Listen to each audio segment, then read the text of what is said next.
I remember back in 1960, 61, 62, when I got involved in this, there was a man by the name of Fred Hart who had a fledgling little organization, and he said, watch out, Big Brother is trying to take over.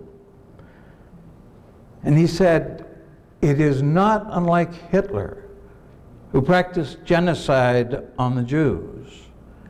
What is happening to our industry of nutrition. Now, Fred Hart was not a nutritionist. Fred Hart was a radio man.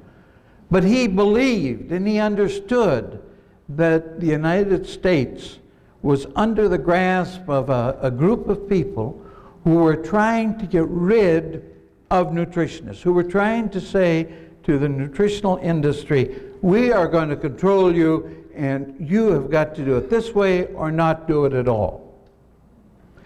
Well, anyway, there was in Congress at that time a senator, a lone senator, who somehow or other got the idea of genocide. And he went in front of Congress and he said, ladies and gentlemen, I believe that genocide is wrong. I believe that genocide should be stopped. And the United States Congress was not ready at that particular time to say, well, there should be a law against genocide. And this congressman was absolutely flabbergasted. He didn't understand why everybody didn't stand with him and say, that's wrong. The United States should stand for anti-genocide. And he said, ladies and gentlemen, every day of every year, as long as I am in this Congress, I am going to say something about genocide on this floor. And for 20 years, that senator stood up and said, genocide is wrong, ladies and gentlemen. And it was 20 years before the United States Congress said to him, okay, we'll pass a law that says genocide is illegal. And we will be against genocide wherever it is practiced or done. Why do I say this?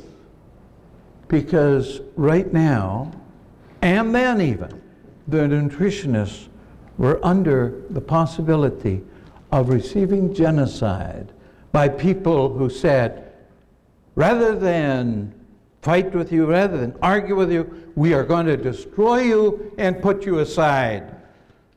That isn't right. Anyway, this little organization called the National Health Federation, who said that you should have the right to health freedom, was a fledgling little bitty organization, didn't have a lot of support. But we had some dedicated people. I was privileged to be chairman of that particular organization for 15 years.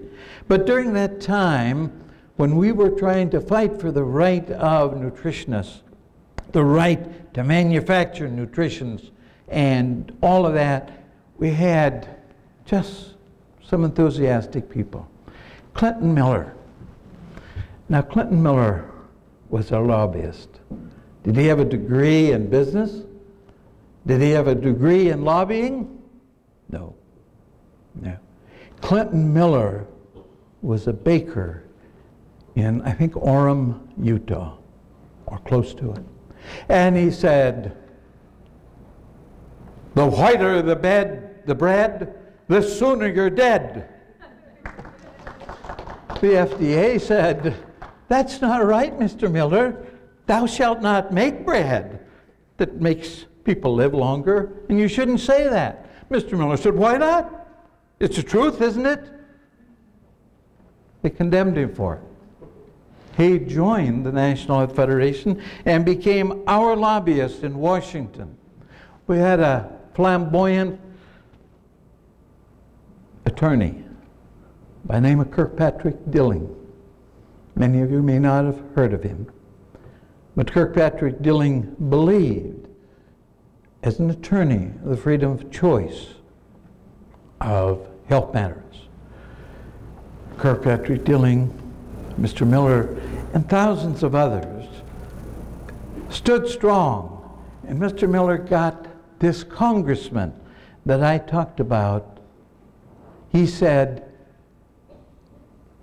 the genocide is actually happening to the people in the nutritional industry. I am anti-genocide, and I will take up your cause. And he started a bill that at first nobody signed, and then one person signed. And for 16 years he kept reintroducing that bill, and Mr. Miller helped him, got more signatures, and finally that bill was passed.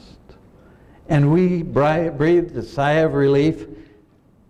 And that man was Senator William Proxmire, dead now, but a man who believed, who we are proud that this was a congressman. Today we stand again threatened by codex, by a variety of things that are causing you and I to say, is it really true that we can't have this or that, vitamin A or vitamin C, whatever it may be? If they have their way, and they refers, obviously, a wise attorney once told me, follow the money trail. That's where it is.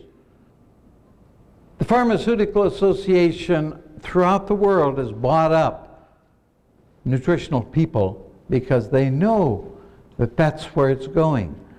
We have a new president now who said, we're going to have transparency in government. I want to know what you, the people, have as your priorities, and I'll make it my priorities. Do you know what one of the priorities that people wrote into him was? We want health freedom. That was one of the top 10 priorities of the American people. That ought to tell you something. Unfortunately, we are somewhere around 28 to 40 in health in the entire entire world. The United States spends more money per person than any other country in the world, and yet is not the top of the health field. We have great sickness care, but we do not have health care. Ladies and gentlemen, during that period of time, that 16 years, William Proxmire introduced and reintroduced his bill. The United States was involved in a war, Vietnam War, and we were divided. The United States didn't like that war. They wrote to Congress saying, we hate that war, stop the war. Do you know that more people wrote about health freedom than wrote about the war in Vietnam? Ladies and gentlemen, you done it. We didn't do it. Mr. Miller didn't do it. Proxmire didn't do it. We were just cogs in the wheel. It was you. And unfortunately, I have to tell you one more time, you are prevalent today as you were then, and you have got to be as active today as you were then in telling the Congress that you want health freedom. As I've stood before you and said, if I want to rub cow shit on my head to cure cancer, I ought to have that right. Thank you. Thank you. It isn't something that a well-educated congressman can tell me what I can do with my body. That should be my right and not dictated by anyone. So that's what I have got to tell you about that.